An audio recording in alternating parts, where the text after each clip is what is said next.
Every 5 years, China's Communist Party members gather in the thousands for a congress that's been taking place since 1921.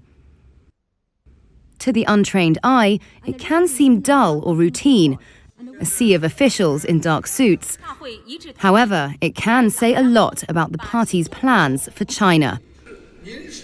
This year, for the 20th installment, it's all about this man, Xi Jinping, who's widely expected to defy convention and secure an unprecedented third term as supreme leader. This will effectively cement his status as China's most powerful leader since Mao Zedong. Beneath him, Xi will unveil his new leadership team and a sweeping reshuffle of China's elite. We spoke to Reuters' Greater China bureau chief, Tony Munro, about how the shake-up will affect decisions on everything from the economy to COVID-19, both at home and abroad. There's a lot of global interest in the Party Congress. It takes place only once every 5 years. The process is opaque and mostly happens behind closed doors.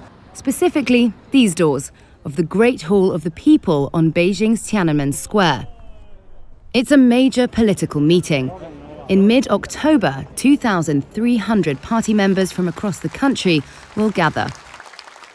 And the expectation is, of course, that Xi Jinping will be conferred to a third leadership term.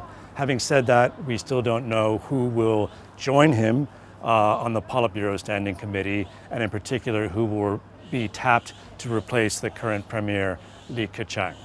The Politburo Standing Committee will be the most closely watched unveiling. At the end of the confab, politicians walk across the stage behind Xi. This will be the new engine of the party. Will Xi's role change? Some say unlikely. Xi holds 3 key titles: General Secretary of the Communist Party, Chairman of the Central Military Commission, and President. He's expected to retain all 3. It would be a surprise if he didn't retain all 3 positions, given that he is perceived to have basically neutralized any meaningful opposition to his leadership during his 10 years in power. Some pundits have suggested he'll become chairman, like Mao, a title that was abolished in 1982. But there's been no sign he will adopt it. The new leadership will set policy in China for the next 5 years and beyond. For example, over when China may begin to ease its stringent zero-COVID policy. Broadly speaking, the expectation is for continuity, and that means we can expect to see China continuing to assert itself as a rising economic and geopolitical and military power, and as a global representative or champion of the emerging world, in contrast with the Western or US-led, post-war order. And that manifests itself in continuing to press its claim on Taiwan. And broadly speaking, I think the default expectation is that we would see more of China moving in that direction.